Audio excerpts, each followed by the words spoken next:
Zamora, periodista de este grupo, suele decir, no abusen con la expresión histórico, porque cuando todo es histórico, nada es histórico. Y tiene mucha razón.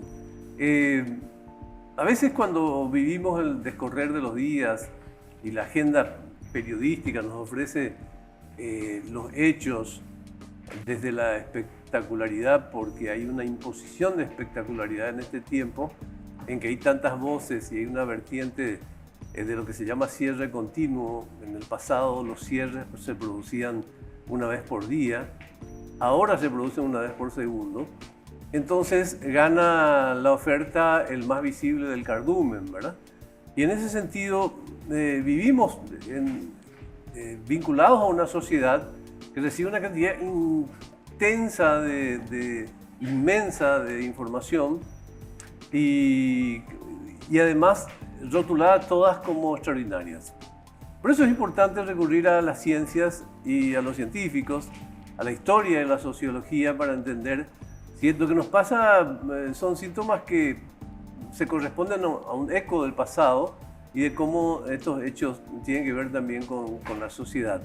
Y en este orden está con nosotros Carlos Peri, sociólogo, catedrático. Gracias, Carlos, por estar. Un gusto enorme. Y Fabián Chamorro, que es historiador, que tiene numerosas obras vinculadas a la cuestión histórica y que fundamentalmente tiene una creciente empatía con el público joven que ama la historia. ¿Cómo está? ¿Cómo te va, Augusto? Muchas gracias por la invitación. Bueno, ¿por dónde podemos empezar? ¿Están de acuerdo con eso de que cuando todo es histórico, nada es histórico? Sí, porque todo se contextualiza en el momento que ocurre. Claro. Sí. Estos tiempos que estamos viviendo, se está hablando mucho de la calidad de la política, de hegemonías y de cómo se relaciona, digamos, el ejercicio de la política con la sociedad. Hay algunas opiniones que son como deterministas, el paraguayo tal cosa, ¿verdad? Que son expresiones facilistas. Peor aún lo que dicen el paraguayito, que es una acepción despectiva que yo odio, ¿no? Que es como decir yo soy de una manera y el paraguayito es de otra manera. Vivimos muy marcados por esa apreciación de paraguayos distintos, ¿te parece, Carlos? Sí y no, ¿verdad? Particularmente a mí me parece que vivimos hoy en día en una sociedad extremadamente dinámica, es decir, el Paraguay de hoy en día es tan diferente a lo que era el Paraguay de hace 20 años, lo que era hace mucho más atrás, incluso en el tiempo.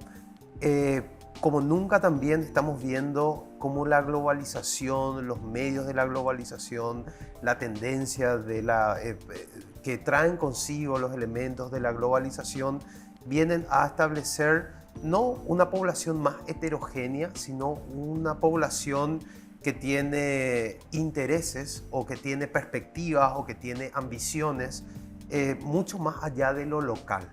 Voy a poner un ejemplo.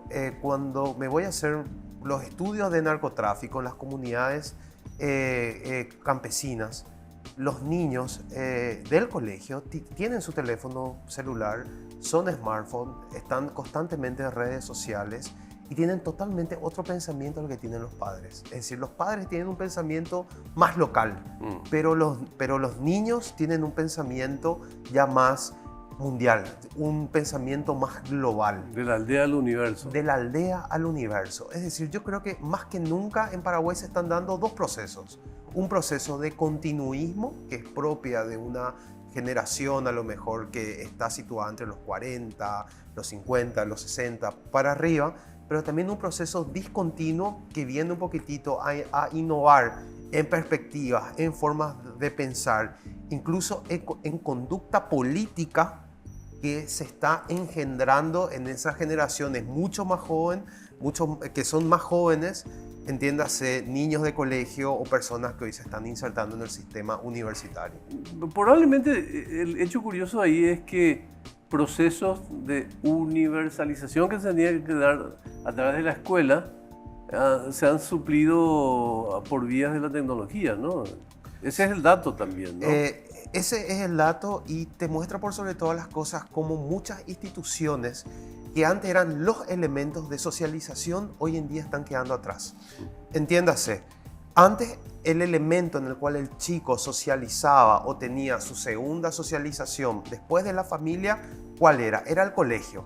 Ahora, uno se va a ver hoy en día las dinámicas propias de que se dan en un patio de recreo dentro de un colegio y los chicos tienen sus teléfonos, los chicos ya hablan incluso entre ellos estando al lado mismo a través de las redes sociales porque es lo que vos compartís, yo recomparto o yo opino o hacemos cosas así. Es decir, las propias instituciones tradicionales que eran las instituciones de socialización por naturaleza típicas, hoy en día no sé si están desapareciendo, porque es muy difícil que una institución como la familia, como el colegio, desaparezcan por la función social que cumplen, pero sí están en la disyuntiva o en el desafío que van a tener que modernizarse, que van a tener que actualizarse a esa nueva forma. ¿Sabes qué interesante? Sí. ¿Sabes qué interesante? Si se da como está diciendo Carlos, este país va a dejar de ser conservador en algún momento, ¿verdad? Claro, pero ahí es donde yo te quería plantear justamente un tema a propósito. Separando un poco mi adhesión incondicional a sostener nuestra identidad, que es una cuestión vital, pero huyendo de cualquier atisbo de nacionalismo extremo que aborrezco, ¿verdad? Entonces, el punto es, la soberanía va a terminar siendo una cuestión arbitrada desde afuera, o hay que anteponer una fuerte campaña de educación. Digo, por un lado, me preocupa eso y me preocupa si las autoridades educativas están advirtiendo o no esos síntomas del presente y del futuro. Esa última parte no sé si están advirtiendo o no, pero sí, va a tener que haber un discurso desde este caso del Ministerio de Educación fuerte como para mantener esa identidad en una aldea globalizada ya. O sea, cómo le inculcar a los niños el tema de la territorialidad, el tema de la nación. Sí, va a tener que haber una campaña más adelante con respecto a eso. Creo que ya se está dando luego, ya se está dando, o sea, uno puede ver que los chicos justamente saben más de cosas que ven con los jueguitos que tienen, claro. Con la realidad que tienen que vivir ahí a través de los smartphones, que cuestiones que tienen que ver con nuestra historia o nuestra identidad. Me llamó la atención el tema del tereré, que la gente migró a una forma diferente de consumir agua, que no sea justamente el tereré. Pero lo que decís, saben más sobre las 100 evoluciones del Pokémon que recordar 5 batallas de la guerra. ¿Te preocupa la calidad del aprendizaje de la historia en las escuelas? Sí, es lamentable. La reforma que empezó posterior a la caída de Alfredo Stroessner terminó siendo nefasta para la historia del Paraguay, porque acortó y también sacó algunos ritos. El tema de... Bueno, ahora se está instalando nuevamente el tema del himno nacional en la fila, el valor de la bandera, cosas que nosotros nos inculcaron eso en el colegio, en la escuela. Yo viví todavía la primera etapa la última etapa de Stroessner, mi primera etapa como estudiante, y esos símbolos dejaron de tener el valor que tenían en aquella época. Yo no estoy diciendo que está bien o está mal, pero para lo que tiene que ver, nuevamente, para la educación de la historia del Paraguay, terminó siendo nefasta la tan mentada reforma de la década del 90. Apuntando que la identidad y la construcción de la identidad no pasa precisamente por formar fila y No, por supuesto. Por eso es que se puede cambiar eso. O sea, hoy puede ser totalmente diferente, no hace falta que hagas la fila y todo eso, pero tiene que haber un elemento que comunique o que enseñe. Tiene que haber un concepto. Claro, tiene un concepto. Tiene que caer una idea. Sí, o si no, se va a perder. ¿Y qué es lo que se pierde? Siempre decimos que la historia es la raíz de la nación. Muere la raíz, pues muere el resto. Y puede ocurrir que no te digo que va a desaparecer, no va a ser un proceso corto, no va a ser 50, 100 años, pero puede desaparecer una nación. Lo que pasa es que muchas veces, y eso también estoy súper seguro que Fabián va a estar de acuerdo conmigo, que cuando enseñamos historia, a mí particularmente me toca enseñar historia a esa gente que hace la transición del colegio a la universidad, en el cursillo. Y ellos vienen con la lógica, uno, que la historia es aburrida, y dos, que la historia es memorización de fechas. Entonces ahí la pregunta que yo siempre me hago es, bueno, vos tenés una propia historia, vos alumno, vos tenés una propia historia. Es decir que la historia es algo aburrido es hasta negar tu propia historia.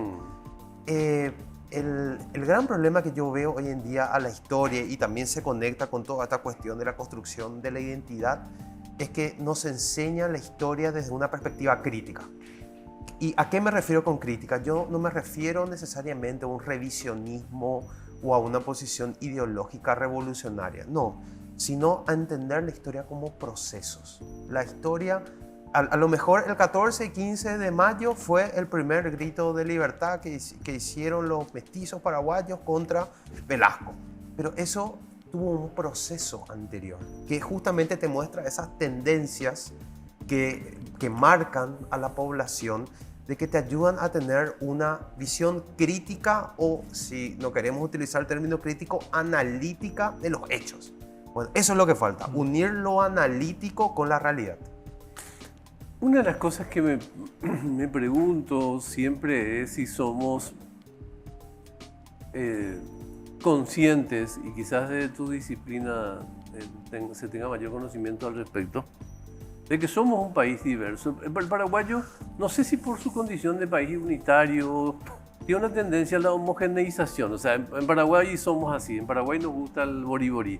Yo no sé si el boriborí le gusta al luqueño, al humaiteño y al de Curuzú de Hierro al mismo tiempo. Probablemente porque es una comida nacional, todo lo que quiera, pero digo, la homogeneización también es una forma de sintetizar y facilitar el tratamiento de lo nacional, ¿verdad? Aquí, desde la historia también te puede tener una explicación de eso, ¿verdad? Sí, es importante en un punto, especialmente cuando se conforman los estados-naciones, La unidad nacional. tener conceptos que nos permita unificar a todos y a todas. Pero después de esa primera parte hay que empezar a plantar o a discutir o a exhibir ciertos particularismos. A mí eso me llama mucho la atención cuando se trata del tema indígena. Que la mayoría de la opinión pública, la mayoría de la gente cree que el indígena, su lengua es el guaraní. Claro. Y uno verdaderamente se va al Chaco, se va a conocer las tribus, se va a conocer los grupos indígenas, y el guaraní es lo que menos se habla. Es más probable que sepan hablar el alemán que guaraní, muchos de ellos. Pero incluso... Digo, alemán por la proximidad con las colonias. Pero incluso el ser indígena es tan diferente para un tomarajo que para un bla. Es tan diferente. Incluso el ser indígena. Pero incluso el ser indígena, porque tienen otra filosofía, tienen otra cosmovisión del mundo. Bueno, eso también es algo que se tiene que exhibir, ¿no? La riqueza que tenemos más allá de ciertos factores que nos pueden llegar a unir. Yo creo que ahí, para volver luego al tema de la homogeneización, hay una materia pendiente histórica de todos los gobiernos de la historia de Paraguay al respecto a la cuestión indígena. O sea, pasando por el hecho que el INDI se llama, ¿no? Sí. No hay, o sea, normalmente los liderazgos no son personas que entienden de indigenismo, o sea, no son personas que comprenden la problemática, ¿verdad? Sino son personas que están preparadas para asistir la emergencia de los problemas del indigenismo, ¿verdad? Entonces, un día tiene que surgir una inspiración al respecto de ese tema. Así es como los países alcanzaron ciertas soluciones a los problemas indígenas, ¿no? Sí. Durante décadas, Augusto, el tema indígena se trató desde el Ministerio de Defensa. Exacto. Desde décadas. Sí. ¿Y eso qué significaba? El Ministerio de Defensa por naturaleza es la protección de las fronteras, la protección del territorio en su sentido más amplio.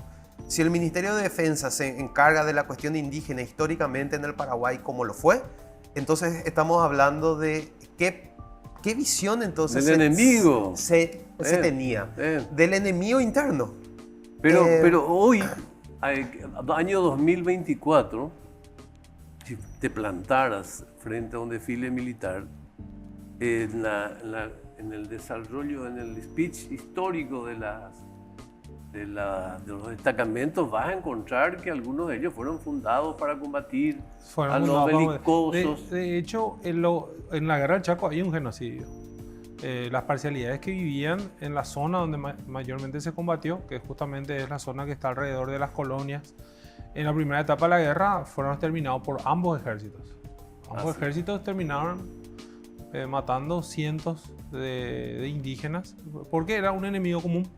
Sí. Como no eran asimilables, no te podían servir ni como guías, eran una molestia para los ejércitos y los terminaron.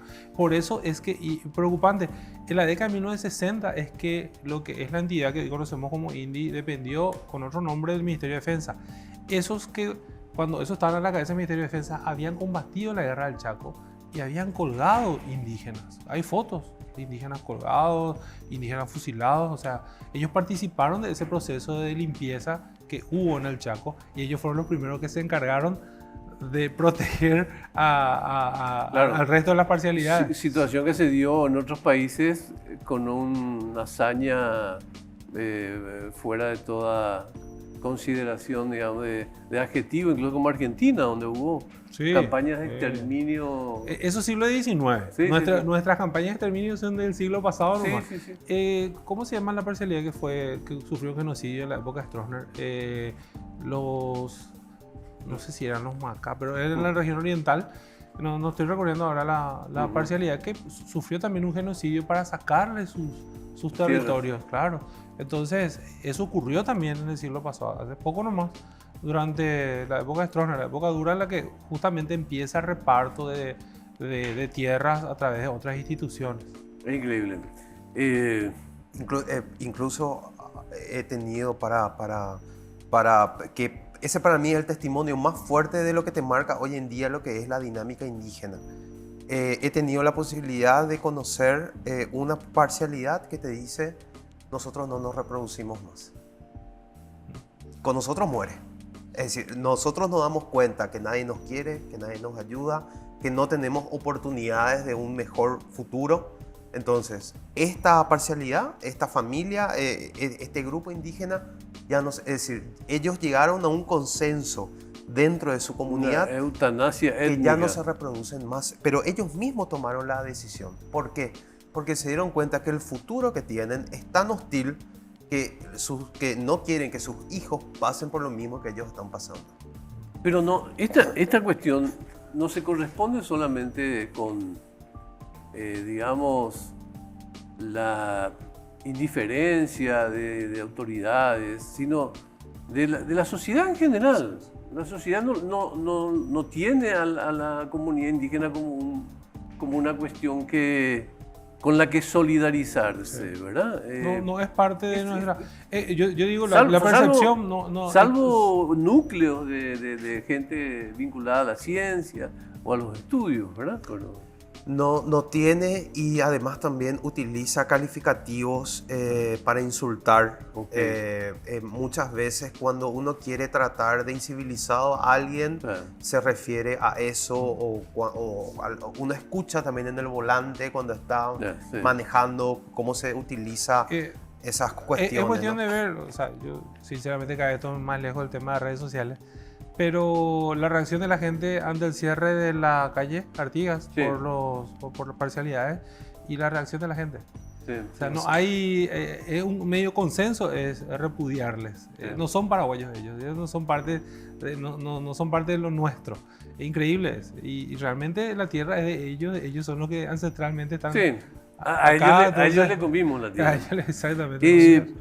Quiero, a propósito de situaciones que tienen que ver con formas de colonialismo como la que ejercimos, hay otra cuestión que tiene que ver con identidad y que tiene que ver con un proceso de suplantación de identidad también en las fronteras, ¿no? En las fronteras, digo, con Brasil, donde es muy común ver que comunidades enteras están transaccionando con valores brasileños, están dialogando con la cultura de Brasil. Ese es otro peligro. ¿Cómo observan cada uno de ustedes desde su perspectiva? Lo mío, yo veo con preocupación, especialmente con lo que tiene que ver con Brasil. Hay que hacer ahí un trabajo importante con la identidad nuevamente, porque no pasa por la cuestión del gusto musical y eso, pasa ya por traer las costumbres e inclusive pensar como piensa un brasilero, Sí, por decirlo de una manera. La música es Entonces, un aterrizaje nomás. Es un aterrizaje, pero es general. La música es un caballo de Troya. Después ya hay de hecho autoridades que nacieron paraguayas pero que no se sienten paraguayos. Usan el portugués, son de Corinthians, no son de Cerro y Olimpia. Parece una boludez, pero Sí. tengo que decirlo. O sea, pasa por eso también la cuestión de la identidad. Hasta por el club pasa el tema de la identidad. Sí. Entonces, y cada vez más grande. Es cuestión de ir en lo más alto Paraná en algunas de las comunidades y donde vas a encontrar gente en los municipios que te hablan en portugués. Negocios con carteles en portugués. La transacción también. De repente no te quieren agarrar guaraní, increíble. Es tu territorio paraguayo. O te cobran más caro cuando te van a cobrar guaraníes. Entonces, desde la perspectiva histórica, para mí es una preocupación. Por lo que siempre pensando en lo que va a pasar más adelante. De hecho, había eso es siglo XVIII, los primeros geoestrategas brasileros decían que su frontera terminaba donde terminaba su idioma. O sea, ellos tenían un pensamiento geopolítico que hasta ahora nosotros no tenemos. O sea, ellos siempre sus guerras, sus negociaciones, las hicieron con un pensamiento geopolítico. Entonces, si termina donde su idioma termina, en cualquier momento van a llegar hasta Coronel Oviedo por lo menos. Y además, ya voy con tu análisis, Carlos, pero además todo está muy edulcorado por la cuestión mucho más arrolladora que tiene que ver con el desarrollo y todo lo demás, ¿verdad? Y eso hace que ninguno de los profetas de la patria que normalmente lo escuchabas con discursos tan opulentos se preocupa de ese tipo de pérdida de identidad, ¿verdad? Porque la pérdida de identidad en las fronteras realmente... Después vamos a hablar del tema de la enseñanza de la historia, porque yo no sé hasta cuándo nos van a conocer a Mariscal López en algunas ciudades de frontera. ¿Y cómo ves desde tu disciplina? Bueno, desde mi disciplina, pero por sobre todas las cosas desde mi línea de investigación, que es la cuestión de narcotráfico, de seguridad, un poco lo que hablamos en ocasiones anteriores, ¿verdad? Es decir, no se puede entender la configuración criminal del Paraguay si es que no entendemos las necesidades, la configuración y las dinámicas criminales en Brasil, ¿verdad? Y eso se puede ver como el aumento de los cultivos de marihuana se dieron en ciertas épocas o se mantuvieron acá en Paraguay por un mercado brasilero que necesitaba. Hoy en día, todo este proceso de la cocainización que está teniendo el Paraguay se debe en gran medida a un grupo criminal transnacional que está llevando una hegemonía en el campo criminal, que es el primer comando de la capital, ¿verdad? Es decir, a mí eso es lo que, si yo volviera a nacer, yo sería otra vez sociólogo por dos motivos. Pero uno de ellos es, ¿qué es lo que te muestra la sociología? Las cuestiones formales o que se ve a simple vista, lo que Fabián nos acaba de decir. La cuestión del día a día, del lenguaje, del uso del tiempo, del dinero. Pero también hay otras cuestiones que no se ven, que están escondidas, que están sumergidas, pero que existen. ¿Cómo un territorio se configura en lo criminal? Bueno, la presencia en todo lo que son esas zonas rojas, ¿verdad? Que hoy en día están establecidos como puntos criminales, tienen una relación directa, no con un mercado paraguayo de consumo, incluso no con una necesidad empresarial o de grupos mafiosos paraguayos. En el Paraguay no existe una mafia paraguaya, no existe. Y es un concepto que lo podemos discutir, sino por Brasil. Bueno, y es increíble cómo Brasil, en los territorios de frontera, que justamente son los territorios rojos, no solamente marca las cuestiones formales, sino que también marca las cuestiones informales, las cuestiones criminales, las cuestiones sumergidas. Me dejaste nomás un tema picando. ¿No configuras, por ejemplo, el clan Rotela como dentro de del presupuesto básico de lo que es un concepto mafia? No, no existe el concepto de mafia, el por qué Augusto, ¿verdad? Hay muchos autores que hoy en día dicen existe una mafia paraguaya. No, lo que existe es un crimen organizado. Okay. Crimen organizado no necesariamente es mafia, porque la mafia, que es un concepto italiano por naturaleza, tiene ritos de iniciación, tienen normas de comportamiento, lo que ellos llaman la omertá, el silencio, ¿verdad? Incluso ellos tienen cuestiones culturales de cómo tiene que comportarse un mafioso. Okay. Acá no, acá es un grupo criminal que se configura en la presencia de un tipo, ¿verdad? Y van tejiendo sus redes. Pero no existen esos ritos, esos comportamientos. Incluso la mafia tiende a expandirse más allá del territorio. No hay una mafia del Paraguay.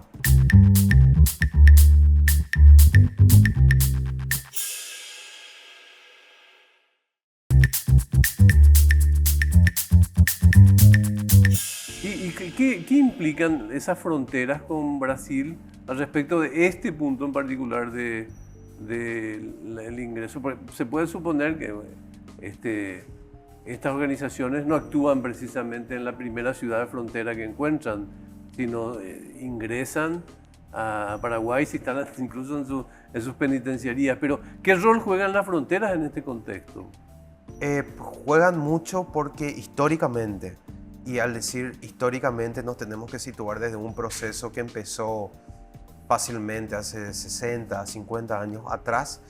Esos lugares que hoy están marcados como rojo de criminalidad fueron fronteras grises, fueron fronteras abandonadas, fueron fronteras en las que se dio en la que el Estado en su momento no se ocupó, ¿verdad? Entonces, cuando hay un Estado ausente, históricamente, como ocurrió hace 40, 50, 60 años atrás, empiezan a emerger otros elementos sociales que tienen las mismas funciones que el Estado.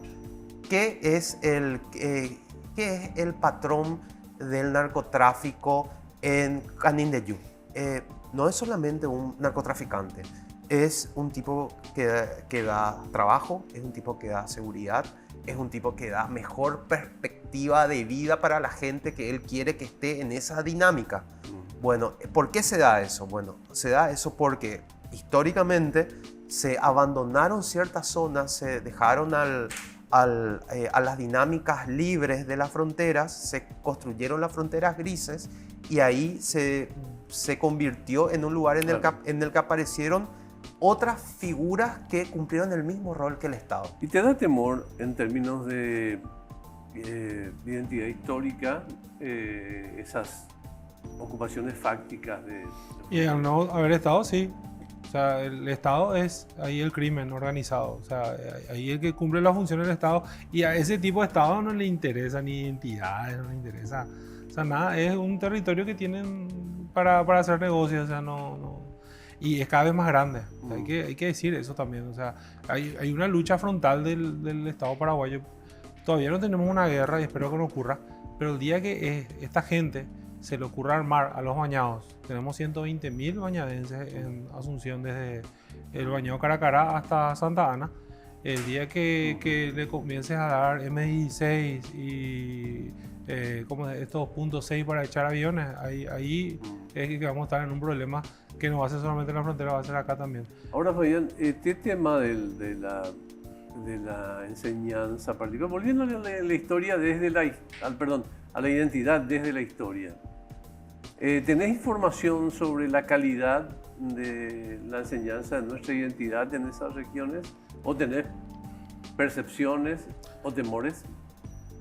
Tengo referencias porque yo trabajo mucho con el tema de ir a ya sea sitios históricos en la zona o también a dar charlas. Y es la misma calidad que en el resto del país, Augusto. O sea, es mala la calidad. Y es como dice Carlos, es memorista. Es la misma que se cuenta acá. Con la diferencia que de repente lo que encontré que me llamó la atención como un punto a favor, que hay en poblados específicos de esa zona donde los docentes cultivan el guaraní.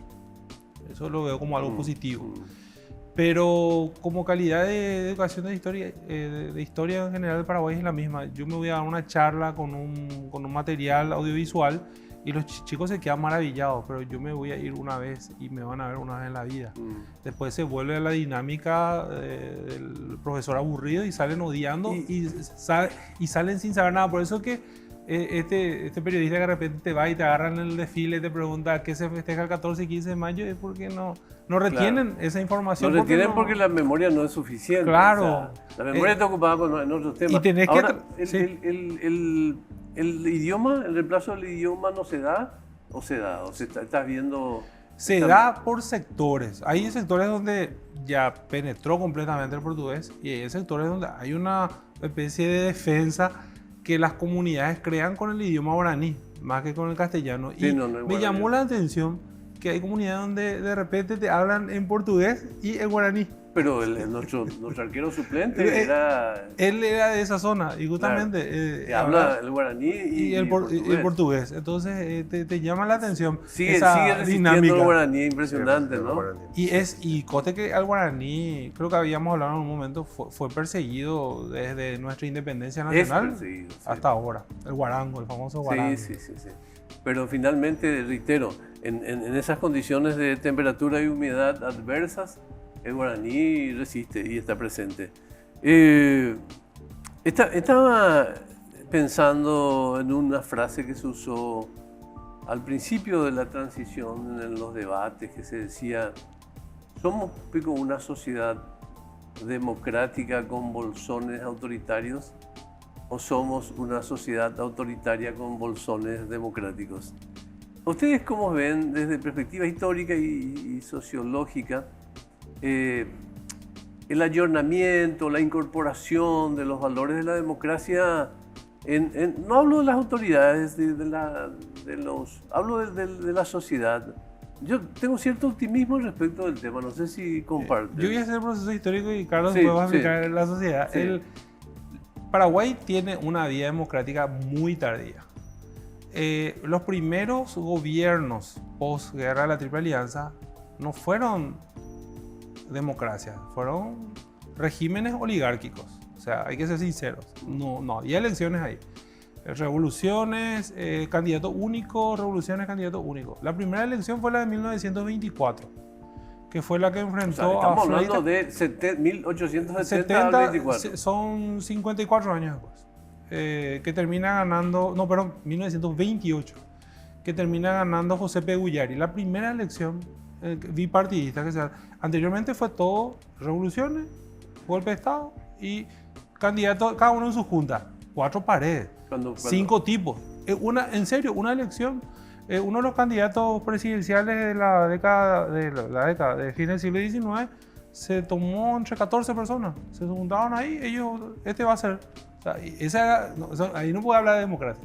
¿Y quiénes eran los que ponían? Justamente los que ponían la plata. Eso eran las yerbateras. Después fueron los dueños del ferrocarril y así sucesivamente. Entonces, y después ya ocurre, dentro de un contexto mundial, la militarización, la cuestión que empieza, hay algunos historiadores que dicen que es posterior, pero en 1936, al caer el gobierno de Eusebio Ayala con Rafael Franco, empieza ese periodo militar que ya se va con Rodríguez. Hay que imaginarse, no es que se va con Stroessner, se va con Rodríguez y después tuvimos una figura militar muy fuerte hasta 1999, que fue Lino Oviedo. Cuando termina esa cuestión de Oviedo, ahí recién podemos hablar de que de alguna manera la sociedad se liberó de ese peso militar. Sí. ¿Y cuál es la consecuencia? Hoy, que tuviste gobiernos militares en 1936 y la sociedad se acostumbró a que el que tenía que tomar las decisiones era un militar. Yo no me meto en política.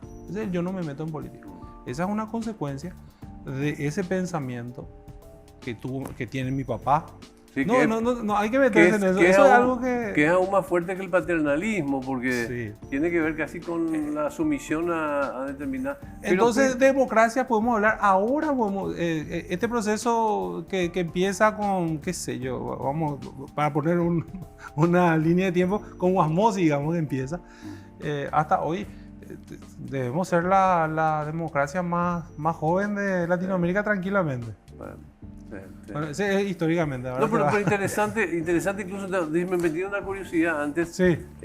porque yo no hubo procesos eleccionarios convencionales como los que conocemos en la transición de los diferentes mandatos que se dieron entre 1870 y 1928. 28, así mismo. Y después, 50 años. 50 años después vienen los golpes militares. Rafael Franco, Morínigo, después los colorados que tienen también una inestabilidad. Hasta O sea, que llega Stroessner. en ese ciclo que se da desde Rafael Franco en adelante, fue una especie de retorno de la temporada que se vivió entre el 70 y el 28. 20 años. Después Stroessner llega y bueno... Dura un poco más en algunos casos Sí, en esto. no, pero Stroessner, por ejemplo, ¿qué hace? Se instala también en la oposición y después le dice a la oposición, cuando ya él tenía el poder absoluto, participen pues, le vamos a dar una cuota de poder. Y a partir de ahí, creo que la primera elección es de 1963 recién. La constitución de O sea, mira, Stroessner. de 1928 a 1963, otra vez, la siguiente elección bipartidista. O sea, no, estamos hablando de... es muy difícil hablar de democracia todavía en Paraguay. Yo incluso quiero ser más polémico y, Sí. y usar un concepto que usan muchos los cientistas políticos, ¿verdad? Y ellos marcan dos hitos, desde el 89 hasta lo que es hoy en día, que marcaron a la nueva democracia del Paraguay. Y muchos cientistas políticos dicen, la verdadera transición no se da durante los 90, justamente por las dinámicas que bien explica Fabián. Se da recién cuando asume Nicanor Duarte Frutos y Castiglione. 2003. 2003. ¿Por qué? Porque fueron los dos primeros que llegaron al poder, presidente y vicepresidente, que no tenían ni un pasado ligado al estronismo. ¿Por qué? Porque todos los otros, es decir, todos los que estuvieron antes, o fueron o funcionarios, o militares, o empresarios, o lo que sea. Pero ellos dos fueron los primeros que no tenían ni un pasado. Y a eso después hay que sumar el 2008 y todo el pluralismo también que construyó el gobierno de Nicanor, incluso con la hegemonía que tenía. Y después hay que sumar en el 2008 la elección de Fernando Lugo, que ahí también se dio una cuestión histórica. El paso de un signo político a otro signo político sin necesidad de revolución, golpe de Estado o cuartelazo. Y eso no había ocurrido. Eso no ocurrió. Cierto. No, Ahí pero ese fue la dato historia me del olvidé. Paraguay. Cierto, Fue desde la historia 2008, del desde Paraguay. 1870 hasta el 2008, fue el primer paso de Fue un el partido al primer otro paso. sin ningún problema. Así. Ojo que es interesante porque el proceso de alternancia, quizás sea como una especie de momento superior de la democracia, ¿verdad? Cuando ya conquistaste la democracia, hiciste una transición, llegaste a la posibilidad de que los partidos alternen. Eso tampoco es un privilegio de muchos en América Latina, ¿eh? Quizás el más matemático en cuanto a su ciclo es Chile, ¿no? Que casi no repitió uno en todo este proceso. Este signo y el siguiente, este signo y el siguiente. Pero de cualquier manera, eso también habla del crecimiento de los procesos democráticos, ¿no? Y allí volvemos a qué es lo que pasa en un país donde sus fuerzas opositoras están tan debilitadas. Esa tendría que ser una señal de atención en relación a la salud de la democracia. Los partidos políticos tradicionales están en terapia en casi toda la región, desde México para abajo, exceptuando acá.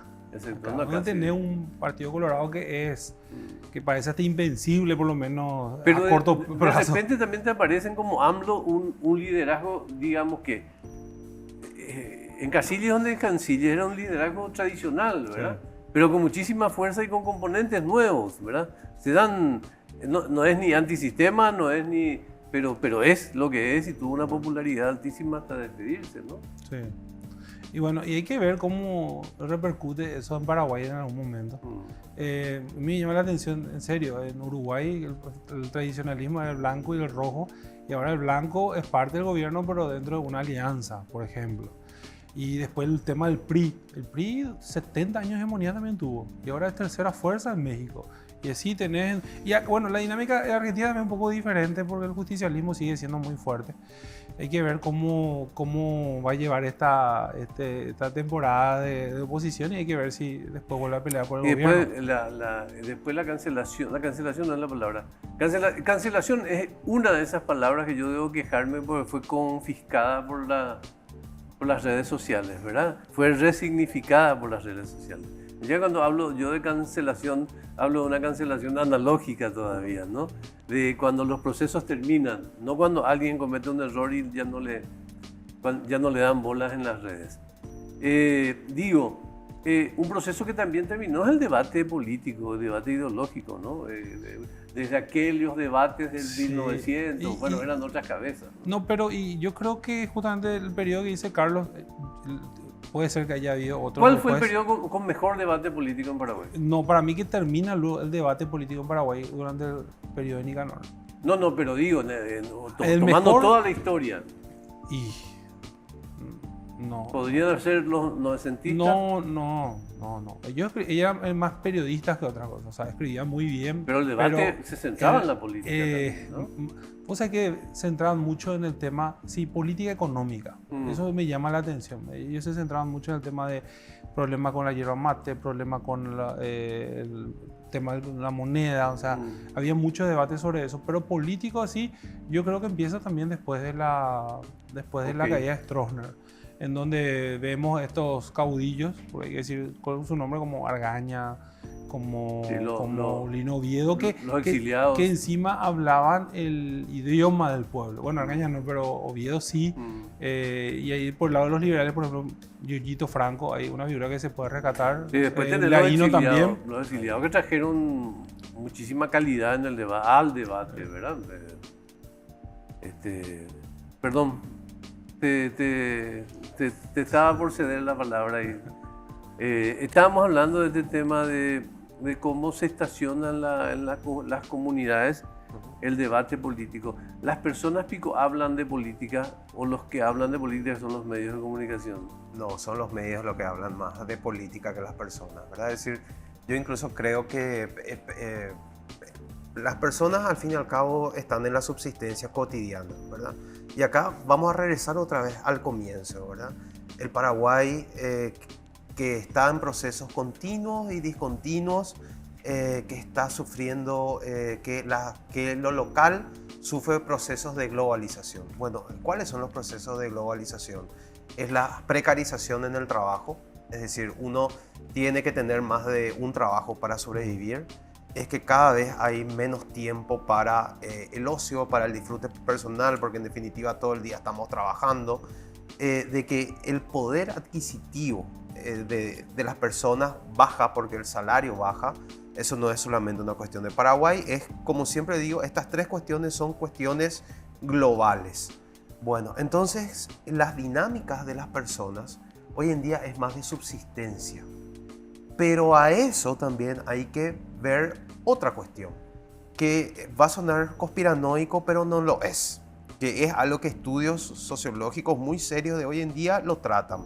¿Cuál es la dinámica hoy en día de las redes sociales? Pasar, scrollear.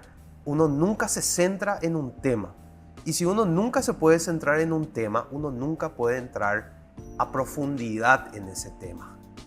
Bueno, hablar de política, hablar de la coyuntura, hacer lo que estamos haciendo nosotros ahora, implica en definitiva un momento en el que uno se tiene que sentar a analizar con profundidad ese tema. Bueno, pero la propia conducta que hoy en día tiene la población, no solamente de Paraguay, mundial, en esta dinámica de consumir medios de comunicación, de redes, en donde vos simplemente pasás y nunca te detenés, es no pienses, no analices, no leas. Leer algo largo es aburrido. Profundizar es morirse. Bueno, eso elementos, el detenerse, la profundización, el aumento de la lectura o de meterte en un tema a más cabalidad, efectivamente que traen consigo la cuestión de un mayor análisis político. Y la gente, encima que no tiene tiempo, están también sufriendo dinámicas de comportamiento, de lectura, de cosmovisión en el que no pienses. Hay un versus muy interesante. A mí me ha tocado la experiencia de vivir procesos de observación, digamos, de la relación entre gobiernos y medios desde el 2006, 2007, así muy cercanamente, digamos. Desde el tiempo que me ocupé de escribir análisis para medios, hasta ocupar cargos y después trabajar en asesorías. Hay un versus entre el clima de los medios y el clima demoscópico que sufrió un cambio dramático. Y digo, en este caso digo por datos de hace 2 días, 48 horas. Digamos que allá por el 2007-2008, un 60% de los intereses que defendían los medios, puedo ir más, puedo decir 70 incluso, se correspondía con los intereses de los ciudadanos. Entonces, lo que el medio cuestionaba era una cuestión que realmente incidía en la relación entre el gobierno y los ciudadanos. ¿Me explico? Sí. Incidía. Eso se deprimió tanto que los niveles de hoy están allá por la relación entre 80 y 20. Si vos mirás un trabajo demoscópico serio hoy en día, te das cuenta que el grado de cuestionamiento que puede tener un gobierno a consecuencia de la crítica a los medios apenas es 20%. Por eso tenés que la popularidad o la notoriedad de las autoridades es tan alta, mientras que la crítica a los medios es tan fuerte. Pero no es que las autoridades se divorciaron de las personas, son los medios los que se divorciaron. Sí. Entonces, ¿por qué se divorciaron? Porque todos los medios, sin excepción, defienden intereses políticos y económicos. Entonces, y no se ocupan de los intereses ciudadanos, que eran una especie de pasión que tenían los medios antes, desde, digamos nomás desde la transición hasta la época señalada más o menos, ¿verdad? O por lo menos había un mejor balance. Entonces, ese es un aspecto que me parece interesante también para ver dónde está parado el gran damnificado de todo este asunto, el ciudadano, ¿verdad? El ciudadano está perdido en la historia a consecuencia de que tiene que escuchar diferentes consideraciones sobre la realidad y encima esas consideraciones no van a incidir en las políticas. No van a incidir.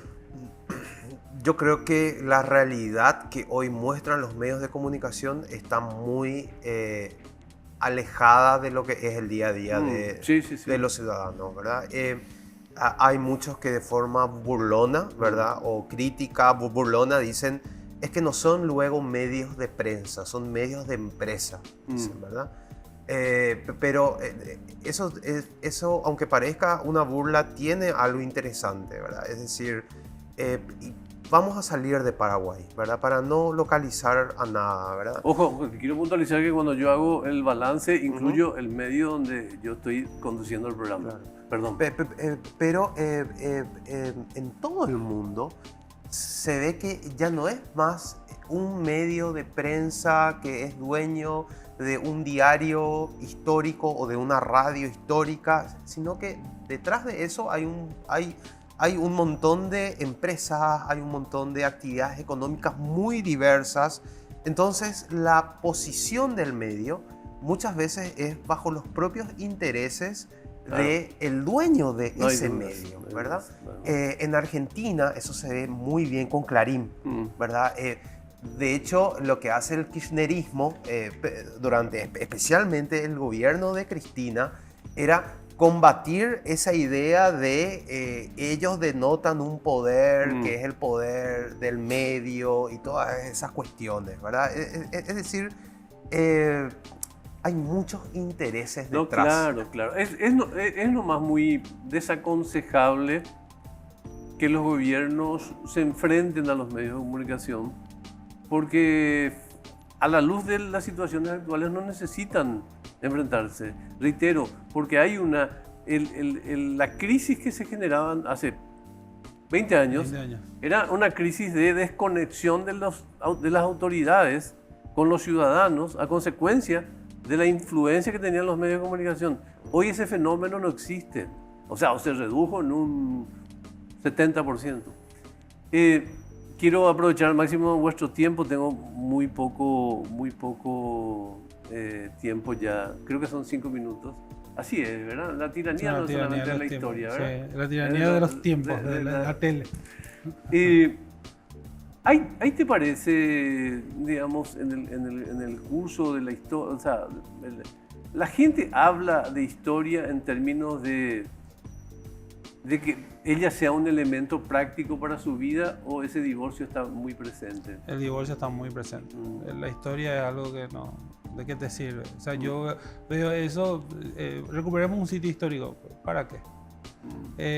Se va a caer el palacio, sí, pero está viejo. O sea, hay un pensamiento así. Yo llegué a hablar con un gobernador hace unos años.